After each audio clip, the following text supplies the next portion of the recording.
आऊज़ुबिल्लाहिमिनश्शैतानिर्रजीम बिस्मिल्लाहिर्रहमानिर्रहीम। अस्सलाम वालेकुम दोस्तों, मैं हूं मोहसिन रज़ा और आप लोग देख रहे हैं 24/7 टीचर्स ऑनलाइन। दोस्तों, हमारी computer architecture and assembly language programming की क्लास चल रही है और आज हमारी क्लास जो है वो क्लास नंबर 6 है। दोस्तों, इससे पहले जो हमारी 5 क्लासेस गुजरी हैं उनमें हमने असेंबली लैंग्वेज प्रोग्रामिंग की जो बेसिक्स हैं या जो असेंबली लैंग्वेज प्रोग्रामिंग के अंदर हम टूल यूज़ करेंगे या जो डिफरेंट कमांड्स यूज़ करेंगे या जो बेसिक इंस्ट्रक्शन हैं जो हम आइंदा आने वाले प्रोग्राम्स के अंदर यूज़ करेंगे उनके बारे में सीखा। दोस्तों, अब वक्त आ गया है कि हम असेंबली लैंग्वेज प्रोग्रामिंग के अंदर जो सॉफ्टवेयर यूज़ होंगे या जो हम इन्वायरमेंट सेट करेंगे जिसमें हम अपना असेंबली लैंग्वेज प्रोग्रामिंग का कोड लिखेंगे, तो उसकी डाउनलोडिंग और इंस्टॉलेशन की जाए। दोस्तों, आज की जो हमारी क्लास नंबर 6 है, इसके अंदर मैं आप लोगों को यही बताने वाला हूं कि कौन कौन से ऐसे सॉफ्टवेयर हैं जो हम असेंबली लैंग्वेज प्रोग्रामिंग के अंदर यूज़ करेंगे और अपना जो असेंबली लैंग्वेज प्रोग्रामिंग का कोड है वो उसके अंदर लिखेंगे। दोस्तों, आज की क्लास शुरू करने से पहले हम सबसे पहले ये देख लेते हैं कि हमने अपनी पिछली क्लास के अंदर क्या चीज़ें पढ़ी थी और किन चीज़ों के ऊपर बात की थी। दोस्तों, पिछली क्लास के अंदर हम लोगों ने बात की थी कि हम जो डेटा अपना रजिस्टर्स के अंदर सेव करते हैं या रखते हैं उनको हम कैसे एक्सेस करते हैं। उस ज़िमन में हम लोगों ने देखा था कि एड्रेसिंग मोड्स की मदद से हम उस डेटा को एक्सेस करते हैं और हमारे पास कोई 3 किस्म के एड्रेसिंग मोड्स हैं। उसके साथ ही मैंने आप लोगों को बताया था कि कुछ सर्विस रूटीन्स होती हैं जिनकी मदद से हम डिफरेंट जो फंक्शंस हैं वो परफॉर्म करते हैं, और साथ ही मैंने आपको ये भी बताया था कि जब हम एक्यूमुलेटर के साथ कोई भी नंबर लगाते हैं तो इसका मतलब एक फंक्शन होता है, ना कि एक कांस्टेंट वैल्यू। उसके बाद दोस्तों हमने इंटरप्ट की बात की, और इंटरप्ट हमने इसलिए पढ़ा कि हम अपने माइक्रो प्रोसेसर को कहते हैं कि अभी आप एक कुछ देर के लिए रुक जाएं, हम पहले ये काम परफॉर्म कर लें और उसके बाद फिर हम वापस आएंगे और फिर हम अपना काम जो है यहीं से शुरू करेंगे। तो इसको हम इंटरप्ट कहते हैं। इंटरप्ट की भी हमने 2 टाइप्स देखी। उसमें हमने टेक्स्ट इंटरप्ट के लिए देखा 21H, और उसके बाद हमने वीडियो या ग्राफिक्स इंटरप्ट देखा जिसको हम 20H के जरिए रिप्रेजेंट करते हैं।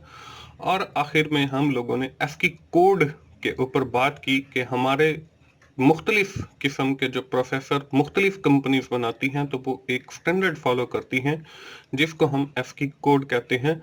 और मैंने आपको बताया था कि हमारे पास मुख्तलिफ 255 कैरेक्टर्स हैं जिनका ASCII कोड एक कंपनी ने सेट कर दिया जिसको अमेरिकन एसोसिएशन स्टैंडर्ड कंपनी भी कहते हैं।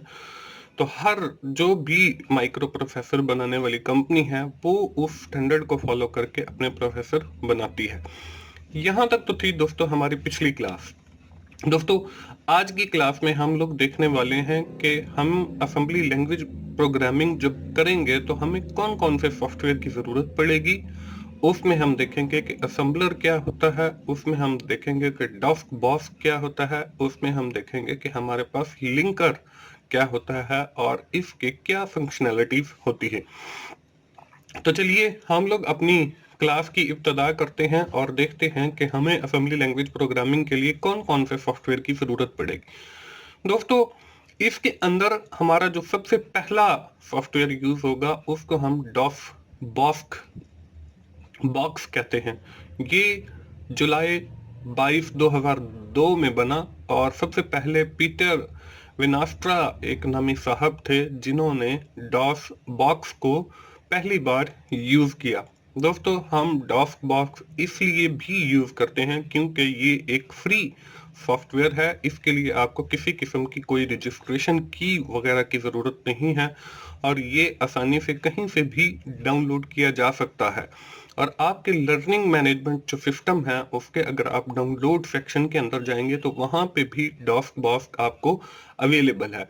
उसके बाद इजी टू यूज है और उसके साथ ही लाइट है और सिंपल है बिल्कुल, क्योंकि कई सॉफ्टवेयर ऐसे होते हैं जो आपके सिस्टम के ऊपर हैवी लोड डाल देते हैं, आपका सिस्टम कई बार स्ट्रक ऑफ हो जाता है या हेल्ड हो जाता है, तो ऐसा डॉस बॉक्स के अंदर कुछ नहीं है। उसके बाद run on every operating system OS, आप किसी भी ऑपरेटिंग सिस्टम के ऊपर उसे रन कर सकते हो। आपके पास विंडो 7 इंस्टॉल हो आप उसके ऊपर भी रन कर सकते हो, आपके पास विंडो 10 इंस्टॉल हो आप उसके ऊपर भी रन कर सकते हो, आपके पास विंडो 8 इंस्टॉल हो आप उसके ऊपर भी इसको आसानी के साथ रन कर सकते हो। उसके बाद है लर्न डिबगिंग। इसमें ना सिर्फ हम अपना कोड लिखकर उसको वो करेंगे सारी चीजें, बल्कि इसके साथ हमें डिबगिंग की भी सहूलत है। मतलब मीन्स टू से कि हम इसके अंदर अपने एरर्स को आइडेंटिफाई करके उनको ठीक करना, इसको हम डिबगिंग कहते हैं, और ये फैसिलिटी डॉस बॉक्स के अंदर मौजूद है। दोस्तों, हम अपने इस कोर्स के अंदर ना सिर्फ डॉस बॉक्स का इस्तेमाल करेंगे बल्कि एमुलेटर 8086 का भी इस्तेमाल करेंगे। मेरे कुछ लेक्चर्स के अंदर मैं आपको डॉस बॉक्स में असेंबली लैंग्वेज प्रोग्रामिंग कोड करके दिखाऊंगा, और कुछ जो मेरे लेक्चर्स होंगे वो एमुलेटर 8086 के ऊपर होंगे। ये उससे भी आसान इन्वायरमेंट है। ये जब हम पहला अपना प्रोग्राम करेंगे तो मैं आपको डॉस बॉक्स के अंदर भी करके दिखाऊंगा और एलिमिनेटर 8086 के अंदर भी करके दिखाऊंगा, ताकि आपको डिफरेंस का पता चल सके कि कौन सा सॉफ्टवेयर असेंबली लैंग्वेज प्रोग्रामिंग के लिए आसान है। दोस्तों, इसके साथ ही हम लोग एक और असेंबलर यूज करेंगे जिसको हम नेसिम कहते हैं, नेशन वाइड असेंबलर है, और माइक्रोसॉफ्ट वालों ने भी एक असेंबलर बनाया हुआ है उसको हम मैसिम कहते हैं। ये दोनों सॉफ्टवेयर भी आप जो है गूगल से भी डाउनलोड कर सकते हैं, और आपका जो लर्निंग मैनेजमेंट सिस्टम है वहां पे जो आपका डाउनलोड का सेक्शन है वहां से भी आप डाउनलोड कर सकते हो। It can be use to write 16 bit 32 bit and 64 bit programs. Architecture आपके पास कोई भी हो, आपके पास सीपीयू कोई भी हो, आपके पास 16 बिट का हो, 32 बिट का हो, 64 बिट का हो, आप उसके अंदर ये नेसिम या मैसिम जो है इंस्टॉल करके अपनी असेंबली लैंग्वेज प्रोग्रामिंग कर सकते हैं। उसके बाद दोस्तों, हमारा एक और सॉफ्टवेयर यूज होगा जिसको हम लिंकर कहते हैं, जो हमारे ऑब्जेक्ट कोड को लिंक करेगा एग्जीक्यूटेबल कोड के अंदर, तो ये हम उसे लिंकर कहते हैं। तो ये लिंकर हम ए लिंक वालों का यूज करेंगे या AFD वालों का, ये डिबगर है। तो ये दोनों हमारे नेसिम या मैसिम के अंदर दोनों चीजें मौजूद हैं, और इसको हमें अलग से डाउनलोड करने की जरूरत नहीं है, तो हम ये लिंकर का भी इस्तेमाल करेंगे। तो दोस्तों, ये तीन हम सॉफ्टवेयर यूज करेंगे, एक डॉस बॉक्स, एक नेसिम और एक लिंकर, या फिर हम एमुलेटर भी इस्तेमाल कर सकते हैं। जब आप एमुलेटर का इस्तेमाल करेंगे तो उसके लिए आपको ना तो किसी लिंकर की जरूरत पड़ेगी और ना ही कोई सी नेसिम की जरूरत पड़ेगी, असेंबलर की जरूरत पड़ेगी। एमुलेटर 8086 जो है उसके अंदर ये सारी चीजें, ये सारी फैसिलिटीज अवेलेबल हैं। तो जब हम प्रोग्राम करेंगे तो वहां पे मैं इन दोनों का जो डिफरेंस है वो भी आपको करके दिखा दूंगा, लेकिन फॉर द टाइम बीइंग हम लोग इनकी इंस्टॉलेशन सीख लेते हैं और इनकी डाउनलोडिंग सीख लेते हैं। तो हम सबसे पहले जाते हैं जी, अपना एमुलेटर 8086 डाउनलोड करते हैं और डॉस बॉक्स और नेसिम और ये सारी चीजें डाउनलोड करते हैं। दोस्तों, उसके लिए हम इंटरनेट एक्सप्लोरर के ऊपर जाएंगे। ये गूगल क्रोम का मैंने यूज किया है, और यहाँ पे हम गूगल की वेबसाइट जो है उसको ओपन कर लेते हैं। जूम मैं थोड़ा सा बढ़ा देता हूँ। हमने यहाँ पे लिखा जी, गूगल के अंदर जाके एमुलेटर लिखना है EMU, और उसके बाद आपने लिखना है 8086। जब आप एंटर करेंगे, ओहो हमारे पास नेट जो है वो ऑफ है, इसको मैं पहले ऑन कर लेता हूँ। तो ये जब हम लिखेंगे EMU 8086 तो आपके सामने ये डिफरेंट ऑप्शंस आ जाएंगी। तो आप किसी भी ऑप्शन के ऊपर download EMU8086 micro processor emulator पे क्लिक करें, आपके सामने एक और वेबसाइट ओपन होगी। यहाँ पे देखें, ये जैसे ओपन हो गई है तो आपने क्या करना है, आपने ये जो डाउनलोड का लिंक नजर आ रहा है, आपने इसके ऊपर क्लिक कर देना है। अब देखें यहाँ पे अवेस्ट आ गया है कि आप अवेस्ट को भी डाउनलोड करें, तो मैं इसको कैंसिल कर देता हूं कि हमें अवेस्ट नहीं चाहिए, बल्कि हमें EMU8086 चाहिए। तो इसको कैंसिल जब कर देंगे तो आपका पेज खुद ब खुद रीडायरेक्ट होता रहेगा और उसके बाद आपके सामने इस तरीके से EMU8086 का डाउनलोड का ऑप्शन आ जाएगा। आप इसको डेस्कटॉप का पाथ देकर, यहाँ से हमने डेस्कटॉप किया और इसको हम सेव कर लेते हैं अपने डेस्कटॉप के ऊपर, और ये देखें ये भी लाइट वेट है और जल्दी से ये हमारा डाउनलोड हो गया है। अब हम दोस्तों वापस जाते हैं अपने डेस्कटॉप के ऊपर और यहाँ पे देखें मैंने नेफिम को और मैफिम को और डॉसबॉक्स को अपने लर्निंग मैनेजमेंट सिस्टम से डाउनलोड वाले सेक्शन से मैंने डाउनलोड करके यहाँ पे पहले से रख लिया है टाइम बचाने के लिए। अब हमने क्या करना है, हम सबसे पहले जो है एक फोल्डर बनाएंगे किसी भी ड्राइव के अंदर जिसके अंदर हम अपना असेंबलर रखेंगे। वो असेंबलर जो है हमारा नेफिम है या मैफिम है, तो मैं आपको दोनों ही करके दिखा देता हूं। आप कोई सा भी फिर बाद में यूज कर सकते हो, आप नेफिम भी यूज कर सकते हो, आप मैफिम भी यूज कर सकते हो।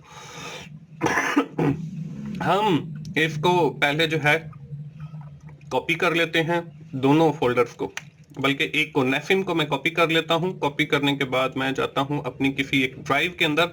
ड्राइव में जाने के बाद यहाँ पे मैं ई ड्राइव के अंदर एक फोल्डर बनाता हूं, सबसे पहले नेफिम का, NAFM नेफिम। इसके अंदर मैं वो अपना जो कॉपी किया हुआ फोल्डर है वो यहाँ पे पेस्ट करता हूं और इसको यहाँ पे एक्सट्रैक्ट कर लेते हैं। एक्सट्रैक्ट किया तो ये हमारे पास नेफिम का एक फोल्डर आ गया और उसके अंदर ये सारी चीजें मौजूद हैं। इन सारी चीजों को मैं उठाकर बाहर रूट पे रख लेता हूं। ये आ गया और इस नेफिम वाले फोल्डर को मैं डिलीट करता हूं। अब देखें इसके अंदर आपको AFD का वो डिबगर भी मौजूद है, ये फाइल A लिंक वालों का ये लिंकर भी मौजूद है, और इसके अंदर नेफिम की ये फाइल भी पड़ी है, मतलब ये असेंबलर भी मौजूद है। तो ये तीनों फाइलें हमारी इसके अंदर मौजूद हैं। उसके बाद हम बैक जाते हैं और इसके साथ ही मैं एक मैफिम के नाम का भी फोल्डर बना लेता हूं। ये नेफिम नेशन वाइड वालों का है और ये माइक्रोसॉफ्ट वालों का है, MASM मैफिम। मैफिम को भी हम लाकर इसके अंदर एक्सट्रैक्ट कर लेते हैं। ये हमारा डेस्कटॉप के ऊपर पड़ा है, हम इसको कॉपी करते हैं और मैफिम वाले फोल्डर के अंदर आके इसको पेस्ट किया। पेस्ट करने के बाद इसको भी एक्सट्रैक्ट कर लेते हैं और जब एक्सट्रैक्ट किया तो ये भी एक फोल्डर के अंदर हुआ है। तो हम इसकी फाइलें जो हैं सारी कॉपी करके इनको भी रूट पे रख लेते हैं। तो ये देखें ये सारी फाइलें मैंने यहाँ पे रख ली। तो इसके अंदर भी देखें आपको ये डिबगर मौजूद है, आपकी ये एडिट फाइल मौजूद है, और ये लिंकर मौजूद है, और ये नेफिम की फाइल भी मौजूद है, और बाकी भी कुछ फाइलें हैं नेफिम की तरह जो हमें बाद में आने वाले प्रोग्राम्स के अंदर काफी हेल्पफुल होंगी। हम इसको क्लोज करते हैं और वापस जाते हैं अपने डेस्कटॉप के ऊपर, और अब बारी आती है कि हम अपना डॉसबॉक्स का सॉफ्टवेयर जो है वो इंस्टॉल करें। ये भी बिल्कुल आसान है, आप इसके ऊपर डबल क्लिक करें। डबल क्लिक करने के बाद ये पूछेगा do you want to allow this app to on your computer device, तो आप इसे यस कह दें। यस करने के बाद आप इसे जो है वो एग्री करने के बाद हम इसे जो है नेक्स्ट करेंगे, नेक्स्ट फिर करेंगे और फिर इसे इंस्टॉल कर देंगे। तो ये हमारा जो है ये इंस्टॉल हो जाएगा। तो यहाँ पे ये जब इंस्टॉल हो गया तो ये देखें जब कंप्लीटेड लिखा हुआ आ गया तो आपने इसे क्लोज कर देना है। उसके साथ ही ये आपके डेस्कटॉप पर एक आइकॉन इस शक्ल में डॉसबॉक्स की सूरत में यहाँ पे आपको दिखा देगा। तो हम डबल क्लिक करके अपना डॉसबॉक्स का जो सॉफ्टवेयर है उसको हम रन कर लेते हैं। रन करने के बाद हम इसके अंदर अपने उस फोल्डर को माउंट करेंगे जो हमने ई ड्राइव के ऊपर बनाया था। तो अब हम लोग जो है उसको माउंट करते हैं। उसके लिए हम लिखते हैं MOUNT माउंट, और हम उसको M ड्राइव के साथ माउंट करवा देते हैं।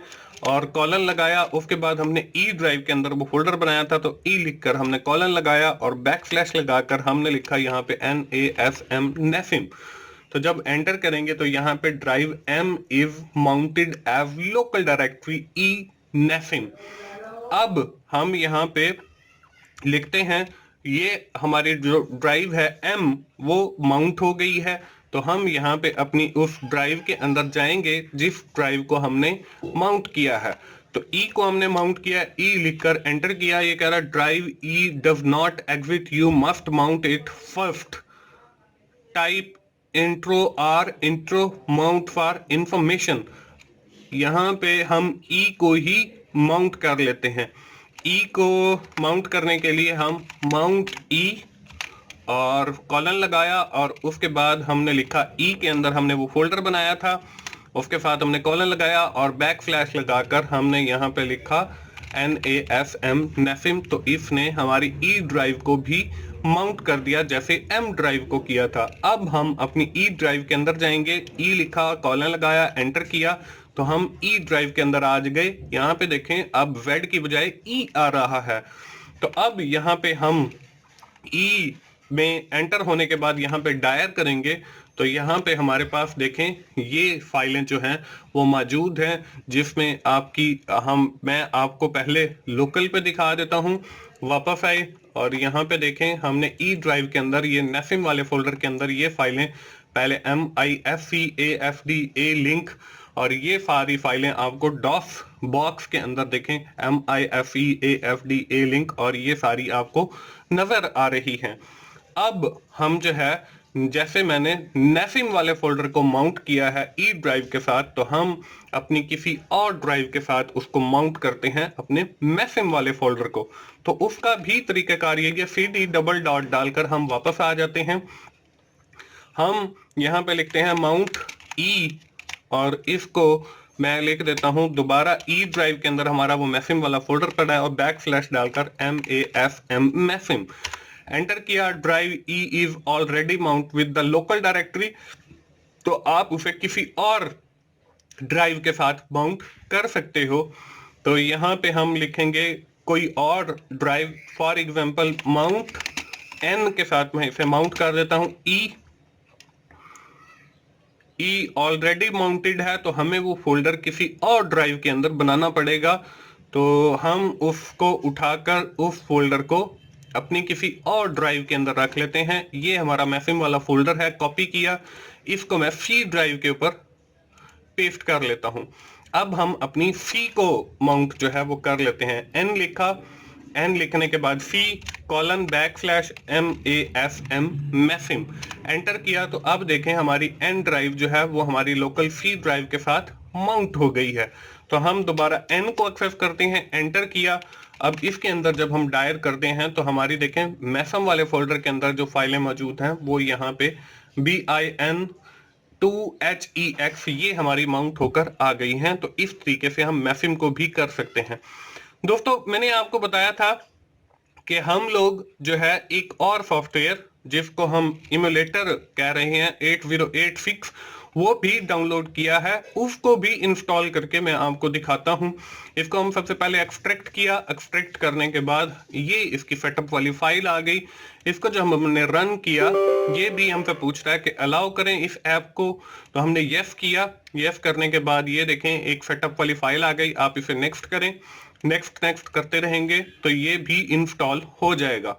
इंस्टॉल होने के बाद आप इसको फिनिश करें। फिनिश करने के बाद ये भी उसी तरह आपकी स्क्रीन के ऊपर EMU8086 के नाम का एक आइकॉन बना देगा। तो ये आइकॉन पे जब हमने डबल क्लिक किया तो ये हमारे सामने एक सॉफ्टवेयर रन हो गया है। तो हम इस सॉफ्टवेयर में अपना वही EMU वाला जो है इसको न्यू करते हैं अपना असेंबली लैंग्वेज का कोड लिखने के लिए। तो न्यू किया, इसमें सबसे पहली जो फाइल है कॉम टेम्पलेट, आप उसी पे ही बाय डिफॉल्ट वाले पर ओके रहने देंगे, उसे ओके कर देंगे। तो अब हमारे सामने ये एक सॉफ्टवेयर रन हो गया। इसकी भी कुछ थोड़ी सी सेटिंग करनी है। आप इसकी ऑप्शंस में जाएं, ऑप्शंस में जाने के बाद यहाँ पे सेट फॉन्ट है, तो आप इसका फॉन्ट जो है वो सेट कर लें। यहाँ पे मैं फॉन्ट इसका जो है वो 24 सेट कर देता हूं, ताकि जब हम कोड लिखें तो वो आसानी के साथ हमें नजर आए। इस 24 लिखने के बाद मैं इसको ओके कर देता हूं। तो अब हमारा देखें ये फॉन्ट साइज जो है वो इंक्रीज हो गया है और ये आसानी से अब नजर आ रहा है जो भी लिखा हुआ है। तो दोस्तों ये हमारे सॉफ्टवेयर हैं, एक जिसके अंदर हमने डॉस बॉक्स देखा, उसके बाद हमने जो है ये EMU एम्यूलेटर 8086 देखा और इनकी इंस्टॉलेशन का तरीकेकार मैंने आपको बताया। उसमें मैंने नेसिम और मेसिम का तरीकेकार आपको बताया। दोस्तों यहाँ पे हम अपनी आज की क्लास कंक्लूड करेंगे, खत्म करेंगे, और आइंदा आने वाली क्लास के अंदर हम अपना असेंबली लैंग्वेज का पहला प्रोग्राम लिखेंगे और फिर वो मैं आपको डॉस बॉक्स की मदद से अपने नेसिम या मेसिम असेंबलर के अंदर रन करके दिखाऊंगा और फिर उसके साथ लिंक करके दिखाऊंगा with the help of A link, और डीबग भी करके दिखाऊंगा। और फिर साथ जो मैंने आपको एमुलेटर 8086 इंस्टॉल करवाया उसके अंदर ये सारे काम करके दिखाऊंगा और फिर आपको बताऊंगा कि हमारे लिए कौन सा सॉफ्टवेयर बेहतर है, डॉस बॉक्स का बेहतर है या एमुलेटर 8086 का बेहतर है। अब आपने देखें कि जब हमने डॉस बॉक्स इंस्टॉल किया तो हमने नेसिम को उसके साथ माउंट करवाने के लिए डिफरेंट कमांड्स लिखी, लेकिन एमुलेटर के अंदर हमने कोई कमांड नहीं लिखी और वो बाय डिफॉल्ट हर जगह पे लिंक हो जाता है और उसके अंदर जो फाइल्स बनाई जाएंगी वो भी ऑटोमेटिकली उसके अंदर ऑटोमेटिक लिंक हो जाएंगी। तो हमें उसके अंदर जरा कमांड्स कम लिखनी पड़ती हैं। तो हम जो है अपने इस कोर्स के अंदर डॉस बॉक्स का भी इस्तेमाल करेंगे और एमुलेटर 8086 का भी इस्तेमाल करेंगे। तो दोस्तों ये थी हमारी आज की क्लास। हम जल्दी से समराइज कर लेते हैं कि हमने आज की क्लास के अंदर क्या किया है। दोस्तों आज की क्लास के अंदर हम लोगों ने डॉस बॉक्स की इंस्टॉलेशन देखी, उसके साथ एमुलेटर 8086 की इंस्टॉलेशन देखी, हमने नेसिम और मेसिम को इंस्टॉल करना सीखा और साथ हमने लिंकर को देखा जो उस नेसिम वाले फोल्डर के अंदर भी मौजूद थी और हमारे मेसिम वाले फोल्डर के अंदर भी मौजूद थी। दोस्तों मुझे उम्मीद है आप लोगों को असेंबली लैंग्वेज एंड प्रोग्रामिंग की समझ आ रही होगी। अगर आपको मेरी वीडियोस अच्छी लग रही हैं तो आप उन्हें लाइक कीजिए, अपने दोस्तों के साथ शेयर कीजिए और कमेंट्स की सूरत में अपना फीडबैक दीजिए, ताकि और मैं अच्छी वीडियोस आप लोगों के लिए बनाता रहूं। और मेरा चैनल 24/7 टीचर्स ऑनलाइन सब्सक्राइब कीजिए ताकि मेरी हर आने वाली वीडियो या लेक्चर आप लोगों तक पहुंच सके। दोस्तों मिलते हैं अगली असेंबली लैंग्वेज प्रोग्रामिंग की क्लास में। उस वक्त तक के लिए मुझे इजाजत दीजिए। थैंक यू वेरी मच दोस्तों। अल्लाह हाफिज।